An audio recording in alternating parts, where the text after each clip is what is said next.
તાપી જિલ્લાના બેડકુવાદુર ગામના BE civil engineer યુવકે નોકરી છોડીને ખેતીનો વ્યવસાય તરીકે અપનાવ્યું અને માત્ર 1 એકર જમીનમાં પ્રાકૃતિક અને મિશ્ર ખેતી કરી ધરખમ આવક મેળવવાનું શરૂ કર્યું છે।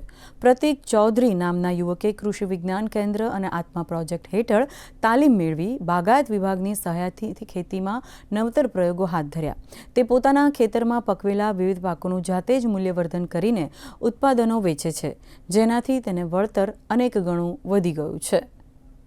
આ સીડલેસ લેમનને કન્વેન્શનલ રીતે ન વેચીને તેનું મૂલ્યવર્ધન કરીને પછી તેમાંથી વિવિધ પ્રોડક્ટ બનાવીને તેનું વેચાણ કરું છું।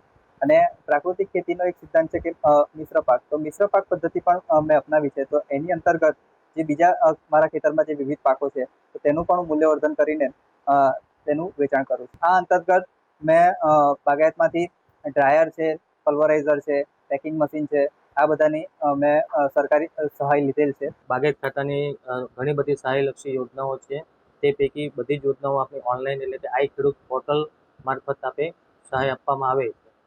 તેના માટે એક જ કન્ડિશન છે કે જ્યારે પોર્ટલ ખુલે સરકારશ્રીનું ત્યારે બધા ખેડૂતે આઈ ખેડૂત પોર્ટલ પર અરજી કરવાની થાય અને કમ્પલસરી ખેડૂત ખાતેદાર હોવા જોઈએ। ખેતર પરના સોર્ટિંગ ગ્રેડિંગના સાધનો એટલે કે ખેતર પર પેક હાઉસ બનાવવા માટે પણ બાગાયત ખાતું સહાય આપે છે। ફક્ત કન્ડિશન એટલી જ છે કે ખેડૂત ખાતેદાર શાકભાજી કે ફળ પાકોની ખેતી કરતો હોવો જોઈએ। 4 લાખની સામે ખેડૂતોને 2 લાખ સુધીની સહાય મળવાપાત્ર થાય છે।